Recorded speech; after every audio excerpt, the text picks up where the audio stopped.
A very warm welcome to all our viewers joining live on Facebook and to our attendees on Zoom. We are so glad that you could join us for today's SPAFA sesh titled A New ICOM Museum Definition for the 21st Century in Southeast Asia. This sesh is the final installment of a three-part Museum Move series with our returning special guest speaker, Dr. Ana Labrador. As always, for our live audience on Facebook and Zoom, we love seeing you participate in our sesh by asking questions to our speaker. Through your questions, you also stand a chance to be chosen as our lucky winners to win a SPAFA souvenir, so be sure to leave your questions in the comment box under the Facebook live feed or in the Zoom Q&A tab. Please join me now in welcoming the moderator for today's sesh, who is none other than Simeo SPAFA Center Director, Mrs. Somlak Chiranput. Good morning, Mrs. Somlak. Director Somlak, your microphone's off, muted. Thank you, John. And good morning to all our live audience, and especially good morning to our dear Dr. Ana. Actually, I don't think we need to introduce her that much. She's already well known to all of us among museum associates and museum people around the world already. But since there might be somebody new in our audience, let me just give a little bit introduction about Dr. Ana. She is at present the Honorary Senior Fellow of the School of Historical and Philosophical Studies in Faculty of Arts, University of Melbourne in Victoria, Australia. And she is now working on a project in the Philippines, which she might tell you later on. But before this, she has been working in the National Museums of the Philippines, and she was the Deputy Director General for Museums at the National Museum of the Philippines, and has recently left that position in December last year. That is to pursue whatever what is her desire from the beginning, because her background is a social anthropologist and museologist by training.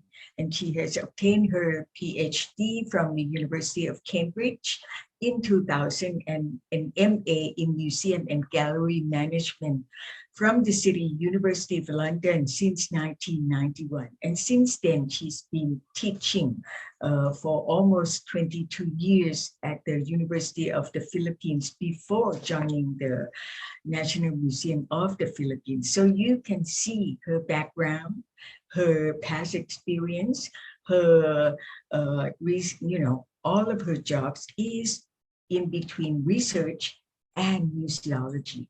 So that's why she is selected as one of the two only, right, Asian representatives for the standing committee from this museum definition revised, and this is for the definition, prospects, and potentials.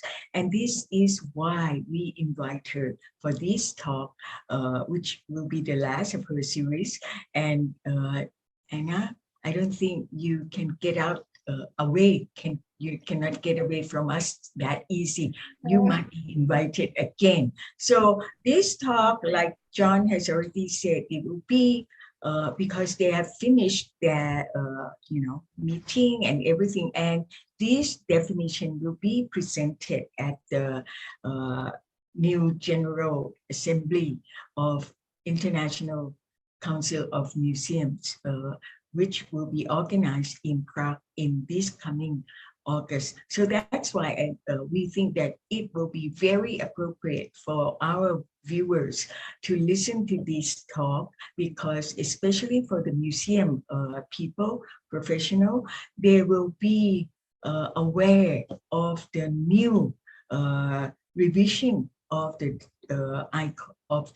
museum definition, which will be with us for probably another long period of time before it will be revised again according to the social condition. Okay, so that's quite long already after I thought I'm going to be short. So why don't I give the floor to you now, my dear Dr. Ana Labrador, please. Good morning, Kun Song Lak. It's really a privilege to join you again and be able to express some of my ideas regarding, museum issues. It's been a privilege so far after having left the National Museum to be, getting some grants to do my research and then combining them. So as I mentioned to you the other time that we were messaging each other, that I was in Bohol and that the British Museum gave us this grant. It's called the Endangered Knowledge Management Program. And it's really quite important because artisanal salt making in the Philippines is a lost art in a lot of places, especially in the urban areas. And so we want to revive this, and because it has something to do with our taste. We import 90% of our salt. So that's and it's also quite good to be able to to really acknowledge the importance of intangible heritage, and because that's quite fragile. If we don't document as much as early as possible, then it becomes part of a forgotten practice. So it's been really a good thing. So I want to talk to you about the new museum definition that's being proposed. And we need to vote on this as members of the ICOM next month during the meeting in Prague. So please let me explain to you parts of it, and I'll show you my screen. I'll share my screen.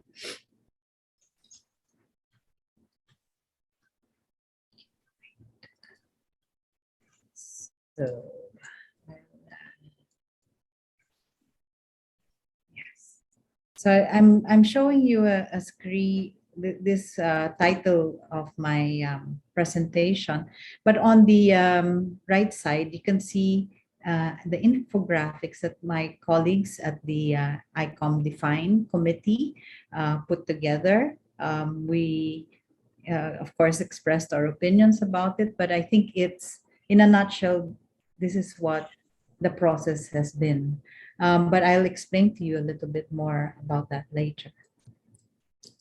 So before I start, I want to find out how was your International Museum Day in May 18? Because I gave a talk before that, and so far what I've seen is, like, for instance, at the National Museum in Singapore, it was really quite lively. Sorry, the picture's a bit blurred, but in Vietnam, there was at the War Remnants Museum in Ho Chi Minh City. It's been really quite an interesting journey for them to put up together this exhibition. And then, of course, in the Islamic Art Museum in Malaysia, there's all these talk about online programs, and so there's the way in which educators can use the social media. It's been interesting for me to see how the day has been used to talk about things. And as you know, as in my previous talk, I would like to always bring our attention to Ukraine and the threatened cultural heritage of Ukraine. So please go to the website. We shouldn't forget about this. And sometimes we because it's been on the news for such a long time, since February, and we tend to forget, or it becomes embedded in our consciousness that it's something that's just a passing thing.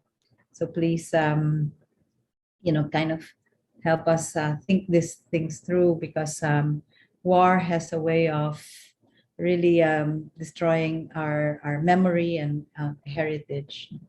So this is my outline of my talk. So I just give a brief history of ICOM's new museum definition. Why do we need a new definition for museums? The processes at arriving at the proposed new definition, implications to our region in Southeast Asia, and then the importance of inclusion, sustainability, and access in 21st century museums.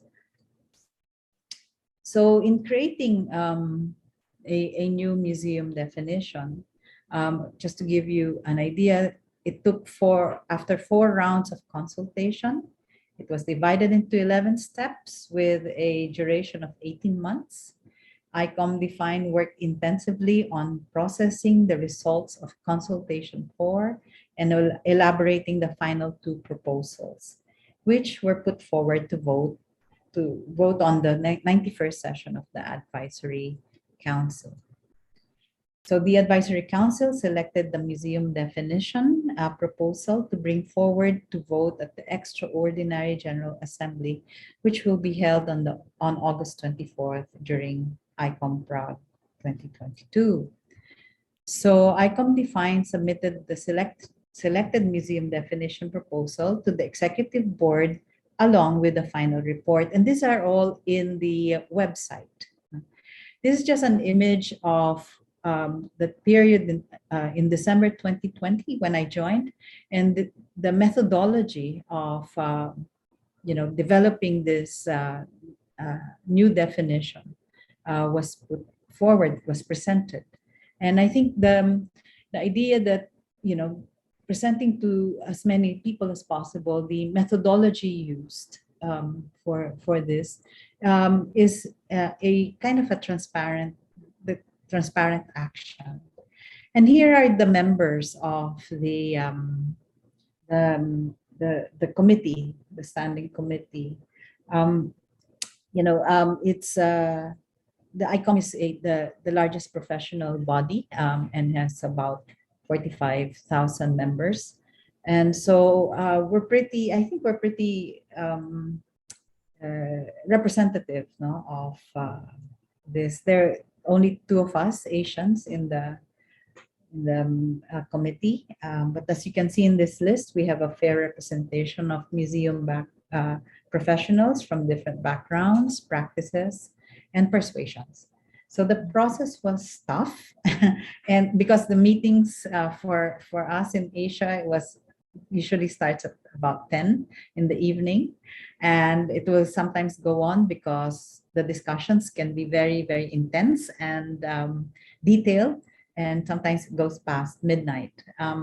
So it took me a while to kind of adjust to this, and sometimes I would turn off the camera and do something like mop the floor so that I can keep up with what's being talked about. So the process was really thorough, and the discussions were very spirited and sometimes long. But on the whole, I can say that the inclusive approach started with us, and thanks to the co-chairs for encouraging participation. So Laurent is actually from Costa Rica and a professor and also a museum practitioner.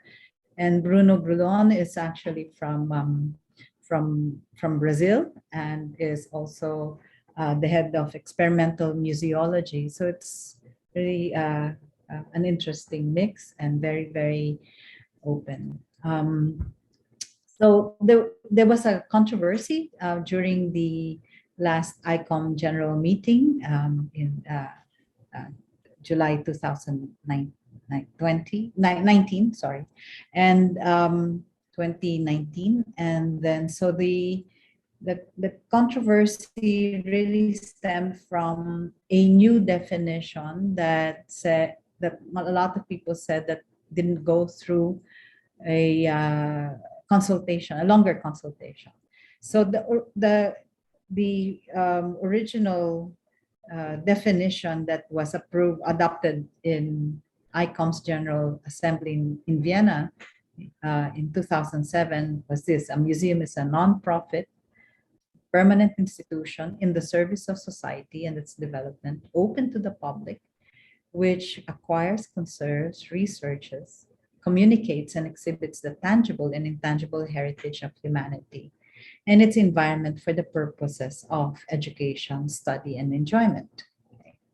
So, but the discussions, the debate, there was a lot of dispute during the ICOM Kyoto. I'm not sure, Kun Somlak, if you were there, but it was a really wonderful meeting. But towards the end, it became quite there's a lot of dispute that happened during the presentation of the new proposed definition. And here it is. It's quite long. It's 2 paragraphs, no?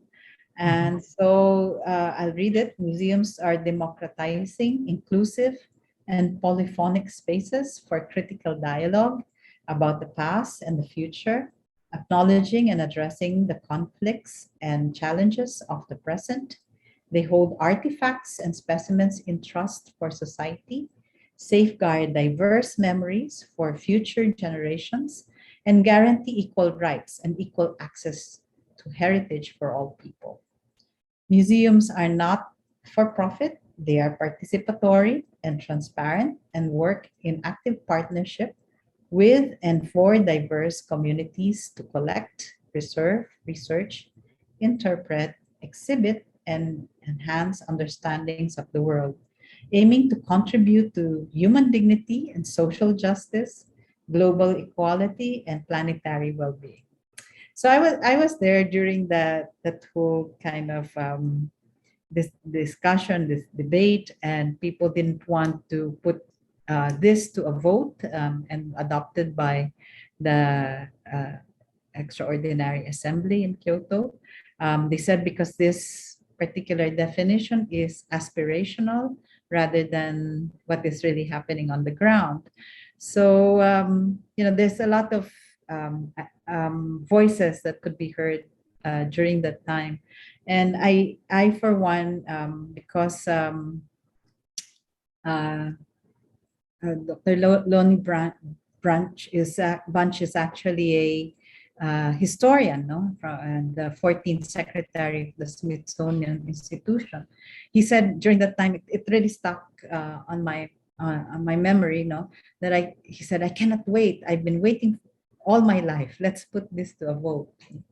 And that's just one opinion that's been expressed during that time. But nevertheless, it's the voting was postponed, and I'm glad that the secretary is going to be one of our keynote speakers for next month's meeting, so he could also express that. But please do look at the kind of conversational interview that is on this link. And it also has our co-chairs talking about the process and why the Kyoto voting did not happen. So moving forward, this is what is going to be proposed after 5 definitions done by the groups within the ICOM defined. And then we shortlisted that to 2. And then we had to actually consider certain things like if they are translatable to the 2 other official languages of the ICOM, which is French and Spanish.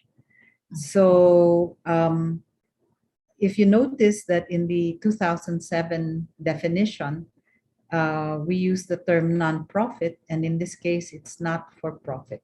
Because if in the US, non-profits kind of translate to different things like charity or legal some legal issues might arise because of that. We also looked at kind of legislations in other countries. For instance, in the Philippines, we looked at whether it will fit in, because it's really quite important that the definition that we come up with would be applicable. So this is the definition that the advisory council has put to a vote and adopted. So it's a museum is a not-for-profit permanent institution in the service of society that researches, collects, conserves, interprets, and exhibits tangible and intangible heritage. Open to the public, accessible, and inclusive, museums foster diversity and sustainability. They operate and communicate ethically, professionally, and with the participation of communities, offering varied experiences for education, enjoyment, reflection, and knowledge sharing.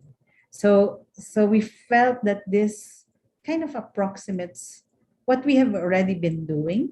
And with a definition like this could reinforce, the kind of more progressive approach to our museum practice. So what are the implications? It's there's certain things that we want to emphasize. So it's like the idea that there's more common approaches than what we think. So the framework for museums accessibility should inspire imagination and discussions. There should be sustainability, relevance, and participation, and because it's key for the interest of the museum definition. It would be interesting if keywords were collected only in Southeast Asia, and what kind of museum definition would be proposed in our case. And that could be like a research project in the future. So this is an exhibition that I really like from Museum Siam, and it showed the kind of a comparison of tattooing traditions in Taiwan and also in Thailand. Also the Lumad groups in Mindanao, and how more of these indigenous groups can be consulted regarding the collections in museums. Sign language interpreting in the National Museum Western Visayas is really quite a kind of a watershed in terms of making things programs more accessible, and we should really think about kind of including persons with disabilities in our programs. And then I really like this because it was one of the kind of board meeting of the past board meeting of the SPAFA in Luang Prabang, and just the idea of how they've maintained the World Heritage Site in the area. So there's been that practice already, and I think we should continue looking at our work. So this implication is really quite important to our region. As a professional manager of museums, I felt, for instance, my involvement could bring in our experience to a wider world. And I've consulted some of our colleagues on that, emphasize the central role that museums can play in the social life of communities, and develop more accessible programs that promote the participation of more people. We need to get them more involved. It also makes sense because I think when we're thinking about, I've retired from government service, so it's important to think about succession plans and who will take over in the future, and to get younger people involved may make them feel that there is a career for them in museums. So we need to keep creating museums and public programs that we all deserve, and a new definition should update and emphasize what we have been doing and further reinforce our practices. So I felt that I went back to book that, to which I've contributed. It's a publication that that kind of discusses all these um, programs amid, for instance, fickle political climates. No, so we need to advocate for participation of those who are normally involved in museum uh, processes. We should, I mean, involving not only professionals, as we should see ourselves as enablers to make possible community agency, so that they can be participants. We need to democratize museum spaces and make collections and facilities accessible. We also need to create an atmosphere of safe environments for interaction to thrive, especially in our conditions. The pandemic is still raging, and perhaps we can develop a museums for healing, our own museums for healing. So one practice is that we should encourage co-curation and go beyond objects. Now, we do generate histories, we generate legacies as we practice. So we need more stories documented as our legacy, especially on issues that concern everyone. So it's, for instance, poverty, migration, war, and the climate crisis. So, looking into the United Nations Sustainable Development Goals would be one step also to understanding that. This is uh, a National Museum researcher, Johanna Frias, was talking about tops, those played by adult males in Muslim Southeast Asia. These ones were collected from a dealer who sold the tops at the height of the conflict, in Marawi, Mindanao. And it's really sad. Sometimes these objects come out of communities because of conflict. And I think we should already, like, that's why I was talking about artisanal salt making and documenting it.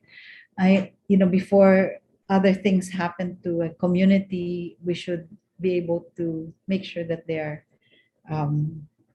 these things are in place, and that this research outcomes are available for everyone to see. And we have no excuse. There's always this digital platforms that we can use to engage with. So,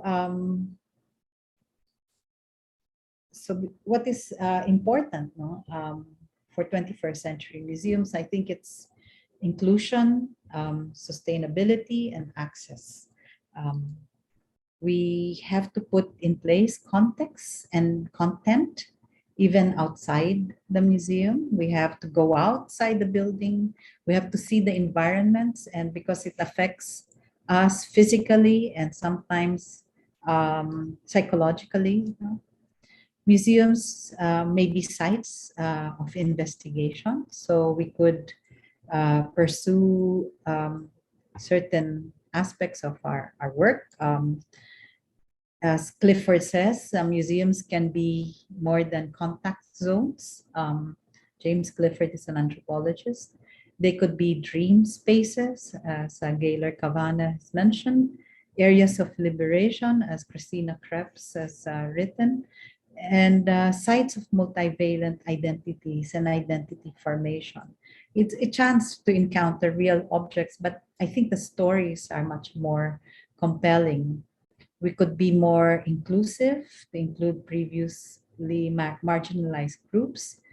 The idea of engaging the engaged. So anyway, I wanted to go back to the museum definition and the fantastic infographics that has been produced, right? To kind of show in a nutshell what it is. So this is the advisory council has pushed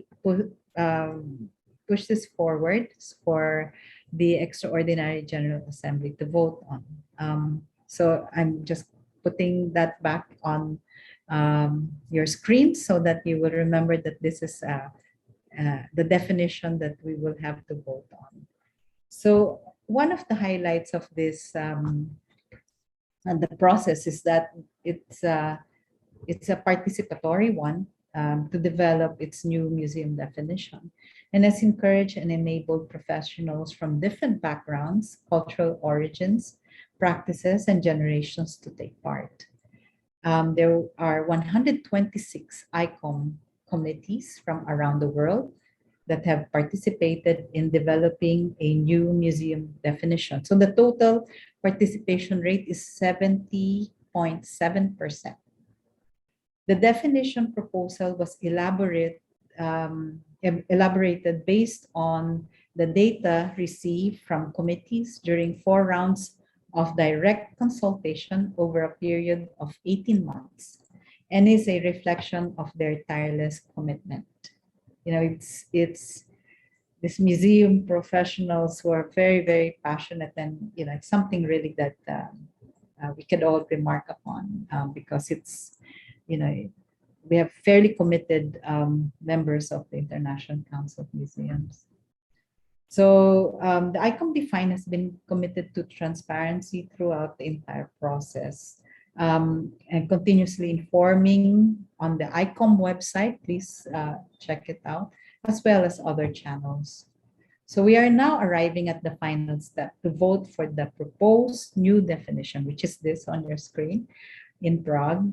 Below are highlighted, you know, the new concepts that the majority of members chose. So these are all data driven, and we even hired data analysts to kind of help us sort through the keywords. No, so there are you know, the usual, the not-for-profit is something new because non-profit was mentioned in the past. There are some of us who didn't want to put in permanent institution because there are museums, newer museums that are not permanent, and that others thought that in the discussion that when you say institution, it's permanent anyway. So there's all that debate. This notion of accessible and also that if museums foster diversity and sustainability is also part of that new concept. So they're kind of a way of putting all these together, to stitch them together so that they make sense and that they could be translated into Spanish and French. We've initiated from the Philippines to actually, I've approached a national artist for literature, Virgilio Almario, and he's taken on the challenge to translate this definition into Filipino. And he'll even write an article about it tomorrow. So I'm really looking forward to it. So it's making also this definition, even for non-ICOM members, known. You know, we need to inform others too, because even if they're not members, we hope they can become members moving forward. But they must be involved also in the process. So we always ask, what is the museums for? You know, who are they for? So I like this idea of Paulo Freire's 1967. It's not a quote; it's a whole publication. Education as a practice of freedom. It's the idea of, you know, experiencing the world. We have to be part of it. It's not just being present. We have to be part of it, and that's what the museum should aim for. And the significance of this new museum definition to a region are many. No, it will formalize, for instance, as I mentioned already, initiatives of our museum colleagues, such as, you know, having free admission, having relevant public programs and linking social outcomes for the common good. And it will help them understand that what they're doing is already on the track. It will also liberate museums from shackles of tradition that has hampered creativity and openness. Um, the pandemic has affected the way we run our museums to focus more with the quality of visits rather than quantity of visitors, enabling our museums to become public healing spaces.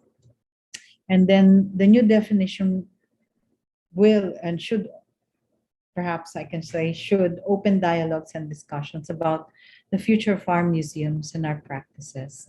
The pandemic is still very much around us, and there are a lot of threats to the way we want to live because of unsustainable practices. No? So our idea is to look into communities, that could be part of all this our museum practice. We can focus on the Southeast Asian region's cultural and biological diversity because we have such rich heritage. We really we're very lucky to have so much in our midst. No? Again, the language diversity should not be seen should be seen as an advantage rather than hindrance. We should learn each other's languages. I think that should be a part of our goal in our museum region. We should actually invest in young people. We should invest in people, because they are the future. And, that also speaks of what direction we should take in terms of our museum goals. We have to develop possibilities of co-curation with marginalized and vulnerable communities. We have to find ways for different types of audiences to find collections that may be relevant to them. We have so much stuff in our museums. What do we do with them? It can't be, the old practice of just the specialists doing the work, because there are also, I feel that communities have also specialists among them in terms of widening the knowledge and also making, finding different meanings to what we have in our collections. And then future cooperation, collaboration, such as exchange collections or exhibitions, should be really part of our practice. And if they're too sensitive, then we can actually make replicas or do something that will be elaborated.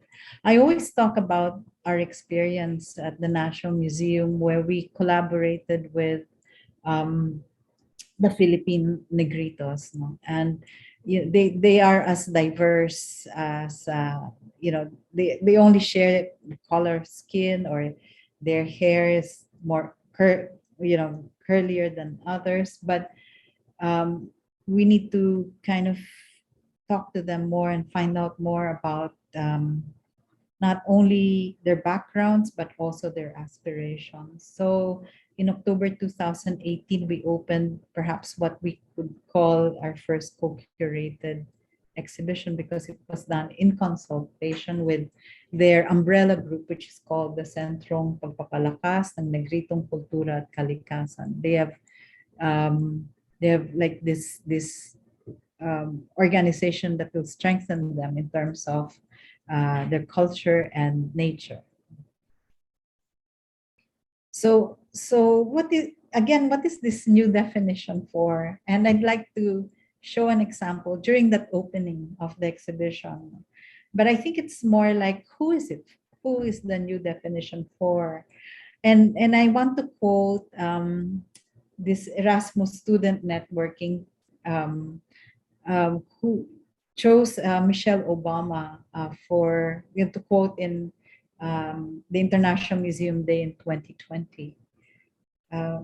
Michelle Obama said, there are so many kids in the country who look at places like museums and concert halls and other cultural centers, and they think to themselves, well, that's not a place for me, for someone who looks like me, for someone who comes from my neighborhood.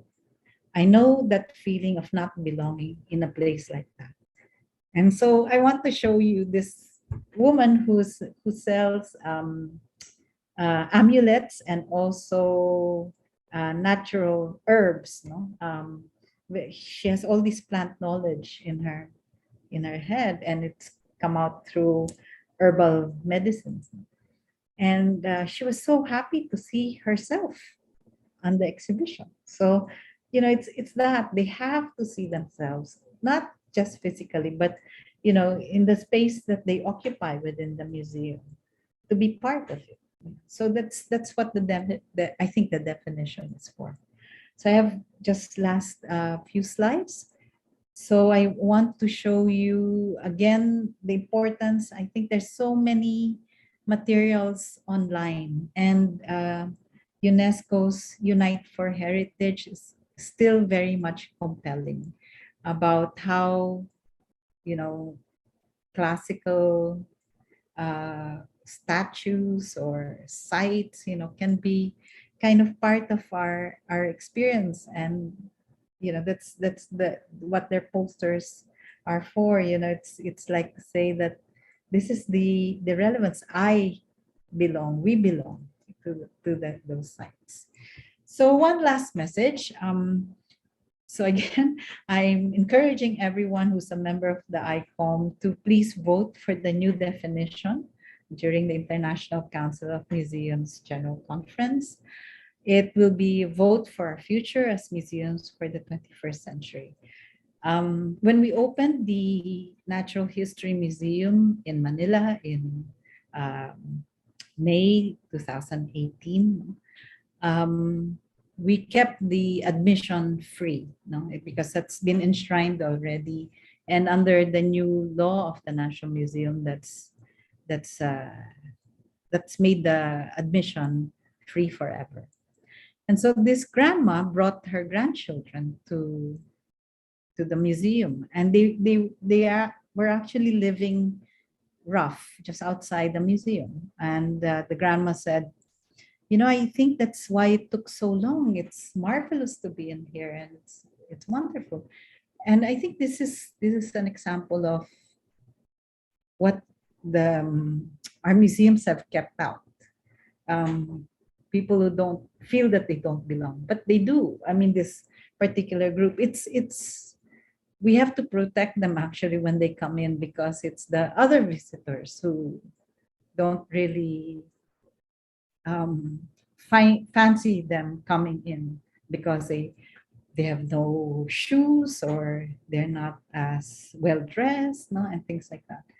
And so I think we need to democratize the space a little bit more. So please do read on this more to understand why it's so important. So thank you very much, and this is it. Thank you. All right. Oh, thank you. Thank you so much, Anna.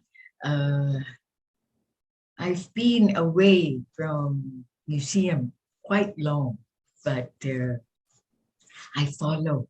And I was always wondered why the new definition wasn't voted in Kyoto. And I looked at the definition.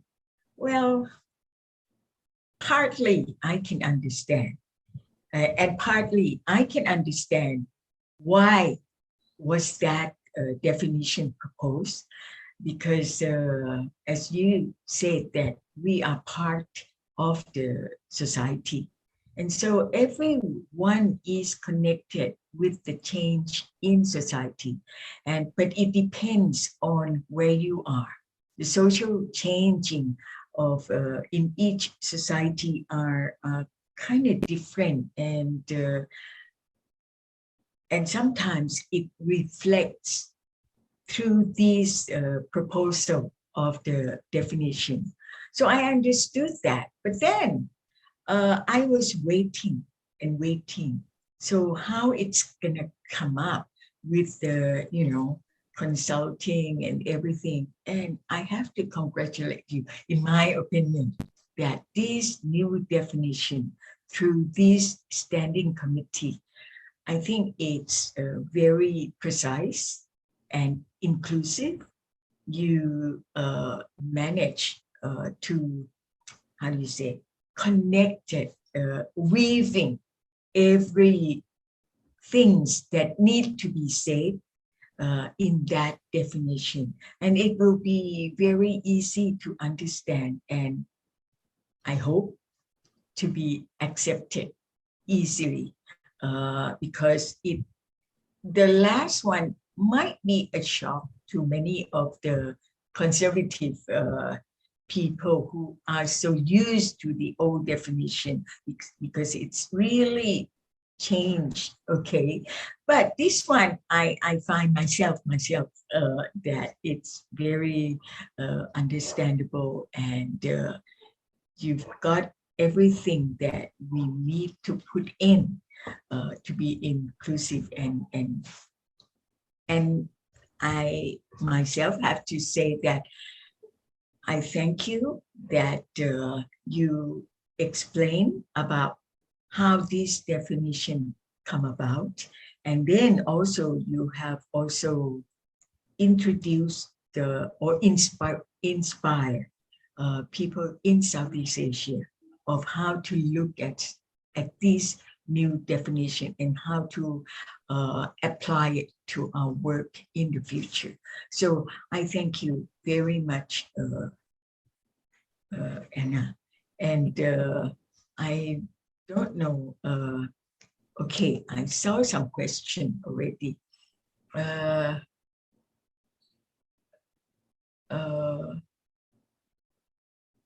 right, let me just check. Oh, well, somebody asked if may we have a copy or a digest of the Kyoto proposal and latest definitions. But you already mentioned, you can say it again. It's available online. They can go to the ICOM website and they can have a look. It's public access, so they can have a look at the background. Right.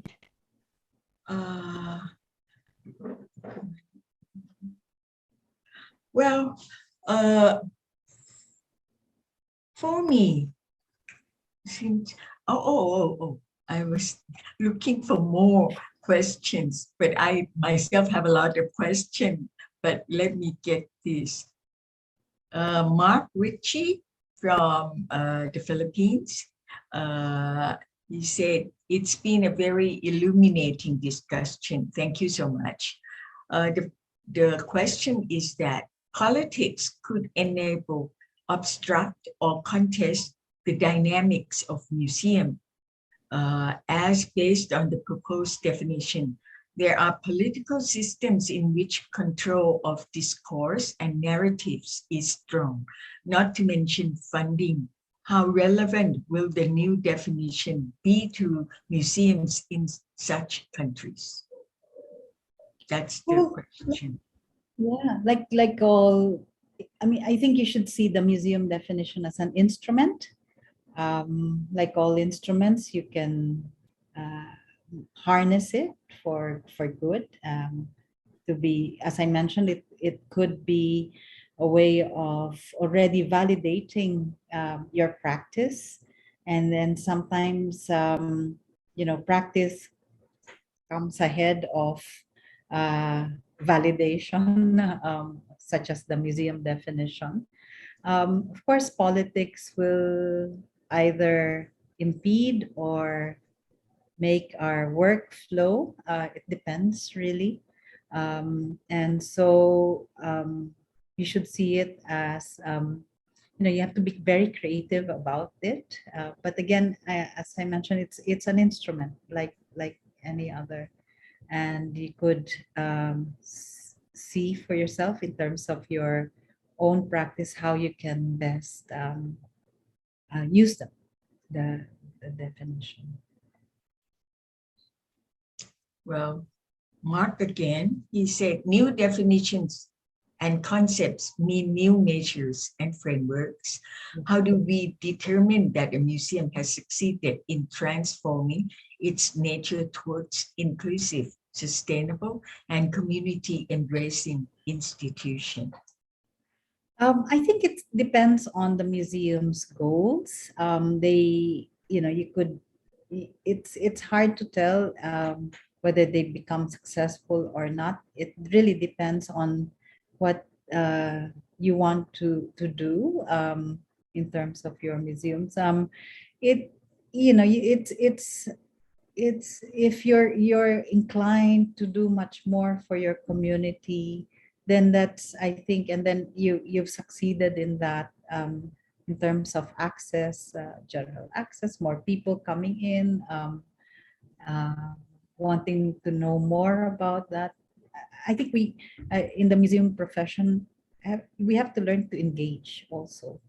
It cannot be like, this is the exhibition, it's up to you to take it to wherever you want to it's really to encourage dialogue and discussions.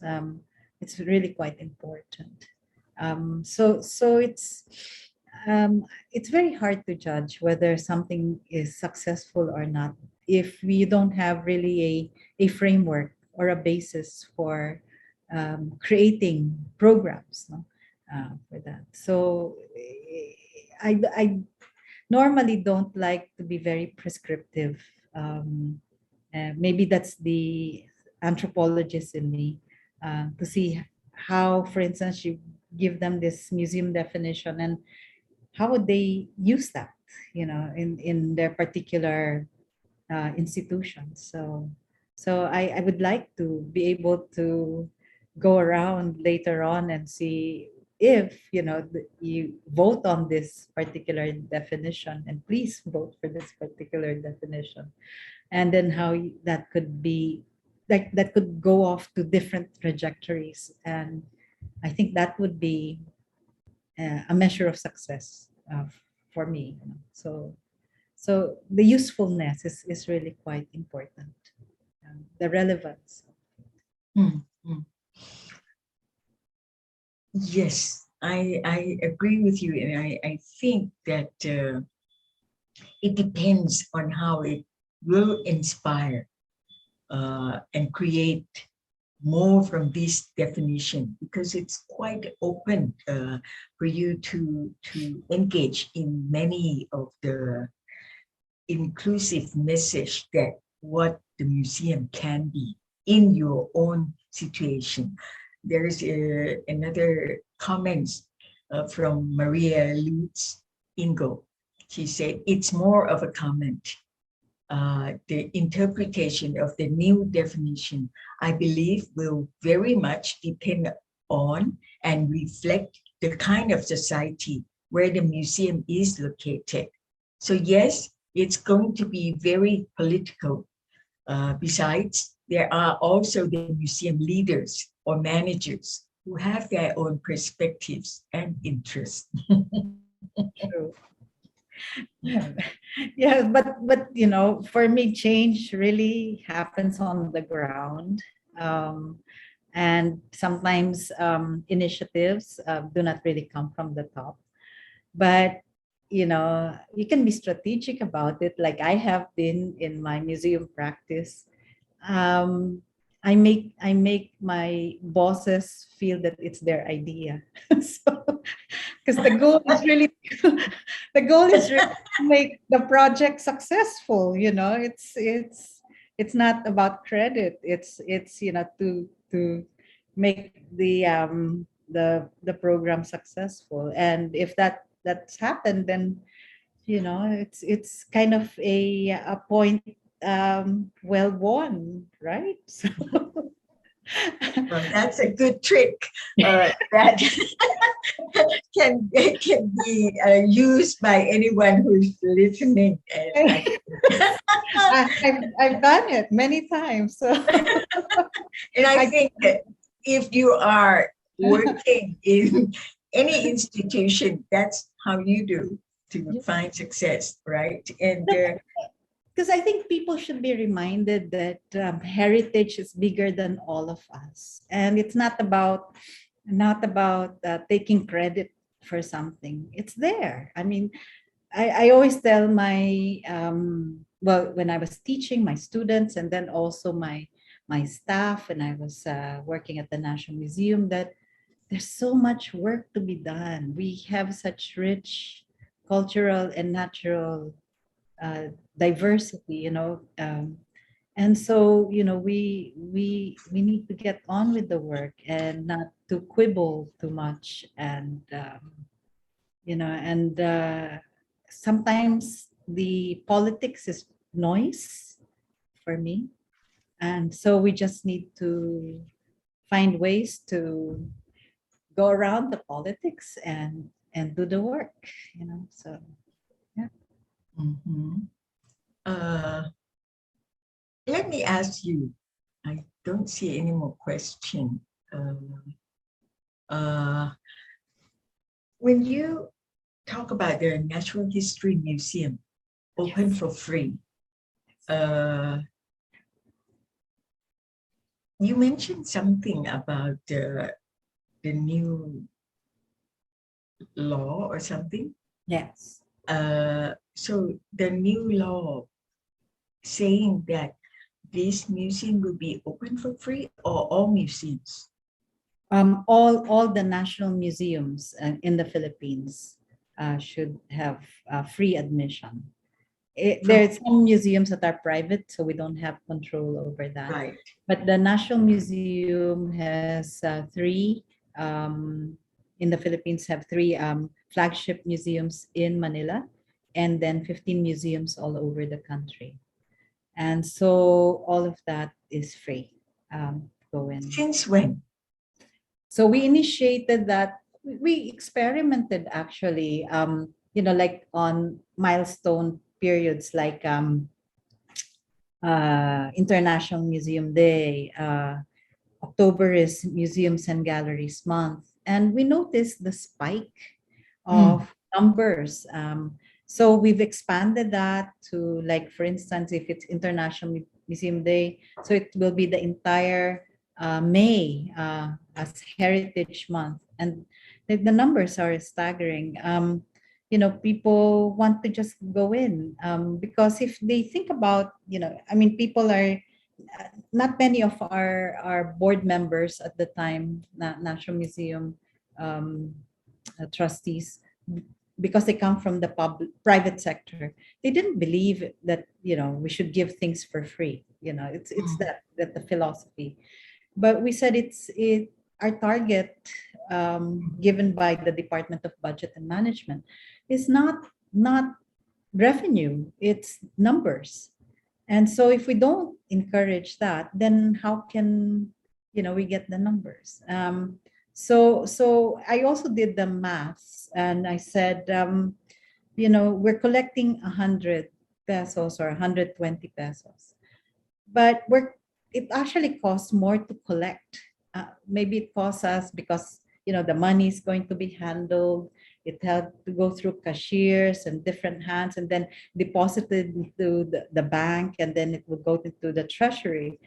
And then it costs 180 pesos to collect 100 pesos.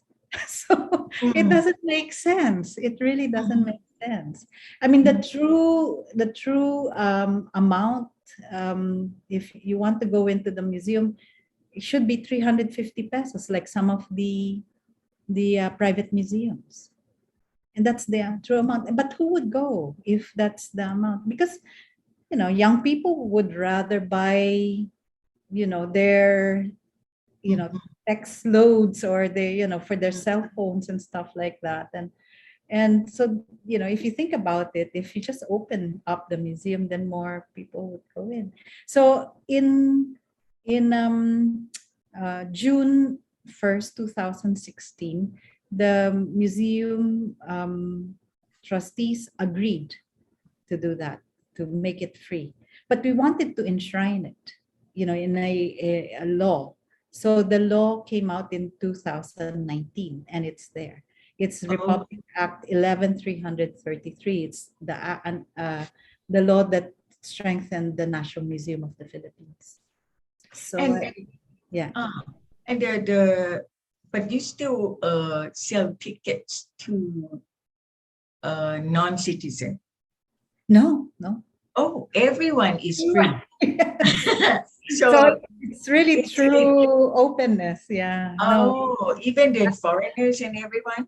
Yes, everyone. So that's why Oh, I felt good. that after I retired from government service, I've done the work. So I've contributed to democratizing the spaces in the Philippines, at least in the National Museum of the Well, Philippines. that's something that probably could be a topic Yeah, that we could, Simeo Spafa yeah, could arrange or set up a topic for discussion about this, because we are working on the ethical and laws of different, archaeology and fine arts and everything. This is quite interesting because, yeah, the money wasn't much. Why bother? But it, yeah, but yeah, still we need to. How do you say? We need to uh, make politic people to yes, understand and believe in that. Oh, that's yeah, good. That's good. yeah. So Uh, what's the point? I mean, I think you're just keeping out those who can't afford to pay for the tickets. So why should we do that? And because we're paid for anyway by taxpayers' money. mhm, mhm. So, because the National Museum of the Philippines is fully government. So there's no private. I mean, we do get kind of donations from time to time, but the operations is really paid for by taxpayers. So it doesn't make sense to charge. But you have to do the calculations. If it costs you more to collect the money, so why should you bother to have entrance tickets? Yeah. Well, it's still probably a long way to go with many countries, but still, it's a good beginning to think like this. And have you noticed the spike of attendees Yes. I I after that? actually I actually visited recently the National Museum, and it's still, again, it's very full. But I went out immediately because I don't want to get COVID. So All right. Okay. I know what you mean. Uh, well, but let me it's full, yeah. it's true.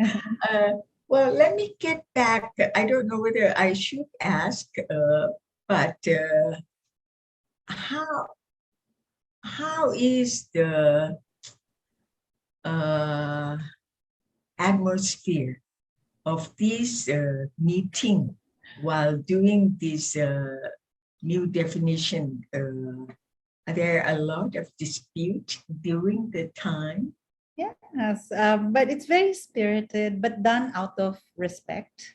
And you can see the Uh-huh. passion, the passion of people. I like observing. And so Mm, as I mentioned, I kind of usually stand back and see how it's done. And I only usually put in my opinions when, there's something that's kind of not mentioned yet.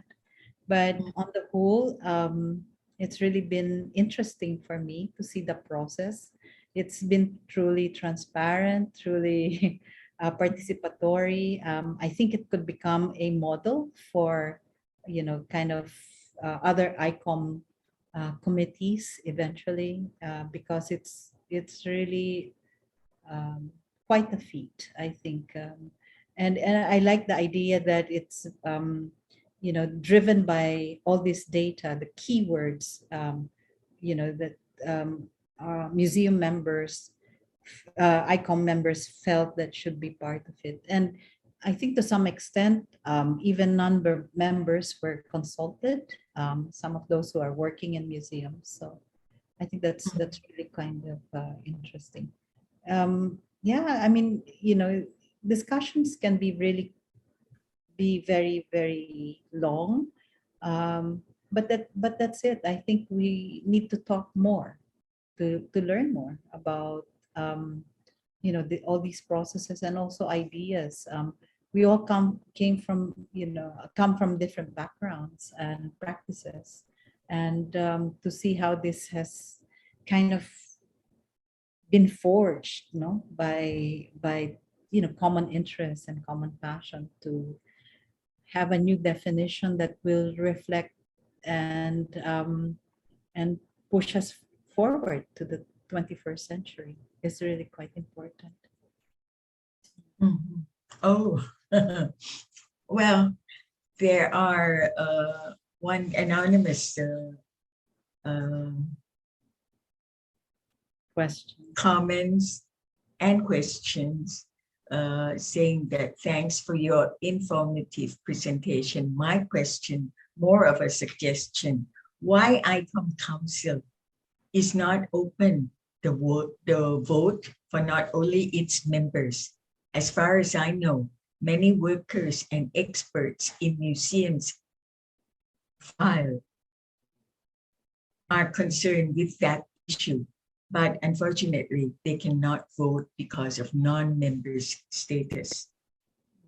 Well, I think there are some initiatives already on the ground, like for instance, the National Committee on Museums. Some are members of the ICOM, and they have consulted with those who are non-members.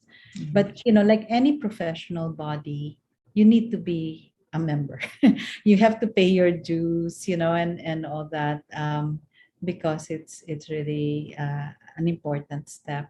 And I think if you're not a member yet, you must approach someone who who is a member, and give your ideas about for instance, this proposed definition. But there's very little I can do regarding that, because it's policy, and it's it's a professional body. To be able to vote, you have to be to subscribe and pay membership dues. Well, yes, I agree with you. I don't know whether this is the same person or not, but he or she mentioned more that people who have the means to pay for museum entrance fees, but won't have to pay in state museums, will spend their money somewhere where it can provide income for some people and additional revenues to the government through taxes. In that sense, nothing is lost and more is gained, especially because more people, including those who do not have the extra money for fees, can go to the museums. Yeah. So, mhm. Well, I mean, it's important to have free admission, but you have to go beyond that. As I mentioned, whenever I see when I was still working at the National Museum, and whenever I see visitors who do not look, like they're well dressed, I try to protect them. I actually go around with them, because it's the other visitors who make them feel unwelcome. And so we also had to reorient our frontline staff and also the security staff to make sure that they can come in and feel that it's a safe environment for them. So, you have to go beyond just offering something that's free, or you have an exhibition, here it is. But you have to go beyond that. No one, I think, they keep saying that Filipinos are non-museum goers, but we proved otherwise, because no one is born a museum goer. You have to really make them feel that, they should love the museum. It's theirs, so that should be that part of it. That's why I said it's important to have that kind of experience, that they are part of it, that they can see themselves in museums. Well, this person, I keep him last. It's from Laurent Vanilla, yeah. your co-chair. Yes, she's my Yes. co-chair. He said, I want to take this opportunity to thank Ana for her presentation and for her invaluable work in ICOM Define. It was wonderful to count on her within the team, particularly in the subcommittee for data analysis. And he added that only 5 voting members per national committee, international committee, 3 per regional alliance, 2 for affiliate organization. So the vote is limited to about 850 votes. So thank you, Laurent. I pronounced his name. Laurent, yes. Yes. Thank you very much for attending to this SESH program, and thank you for all the valuable information. And I know that we are also proud of her, Ana. So thank you on behalf of Southeast Asian people too. And I guess your presentation, somebody come in again, anonymous again. Oh yes, I've seen Dr. Labrador actually doing the rounds, hosting 2 young girls from the Baseco at the National Museum of Natural History. So you have a lot of hidden admirer. Okay, so I think this presentation is very valuable for museum professional and museum people in Southeast Asia and also in other regions around the world, because you have made it very clear of how it began and why do we need a definition to be revised, and how has it been worked on, and the finished part you went on to explain, and I think it's elaborate to the understanding of people, and so not only to look at the new definition, but but you can understand more, and further than that, you also inspire them to think further from this definition and guide them, museum people, to use this definition to further their work and also to include society and community and oh, there are more. Oh.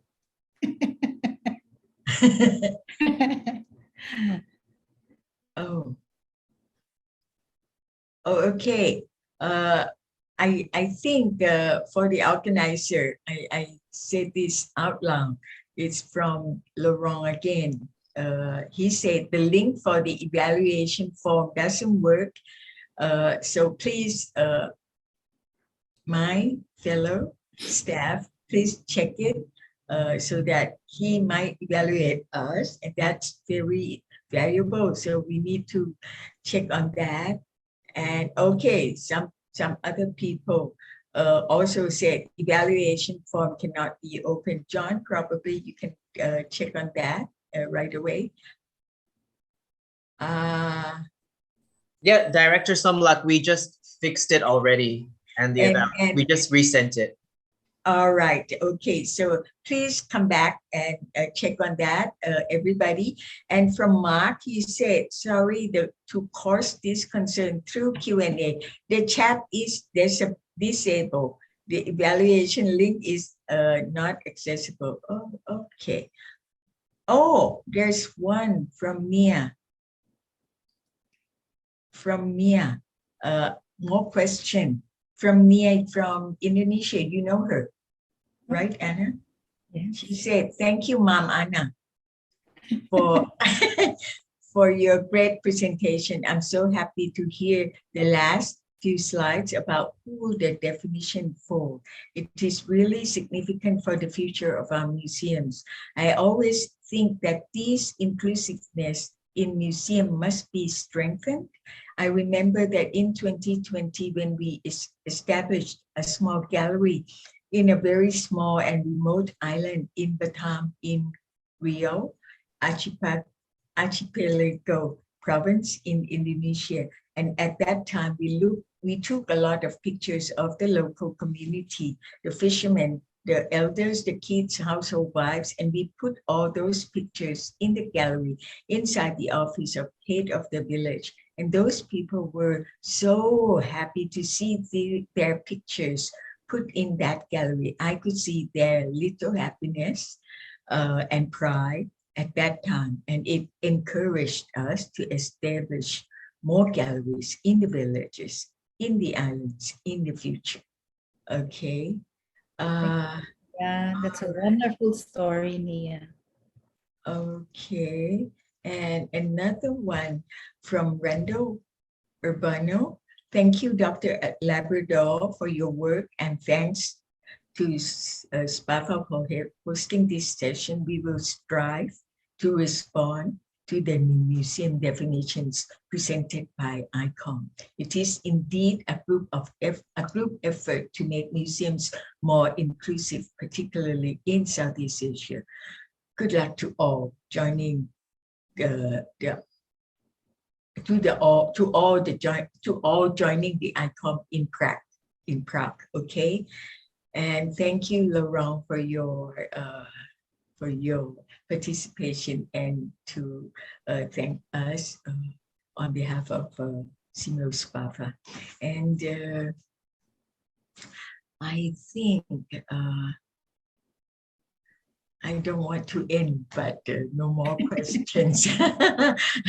But I think this has been a very educative and knowledgeable for everyone involved and involved in this event. And also, I see the prosperous future for museums with these. Did I see more? Oh, okay. For this new definition to be set up as a goal for museum work in the future, and I'm really looking forward and have a lot of projects in my mind that probably we could somehow arrange for further discussion with you to set up the following steps for museums in Southeast Asia.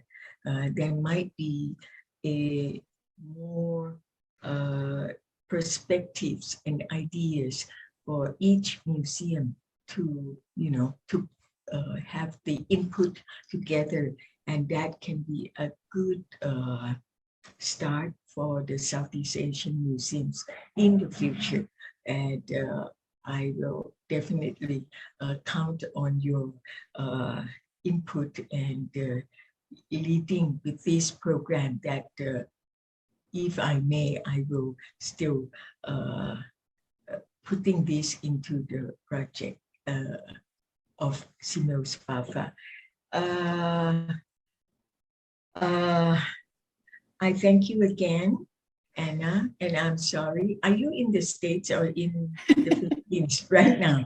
I'm still in the Philippines because Oh. I have a lot of things to complete, but I have to leave by next week.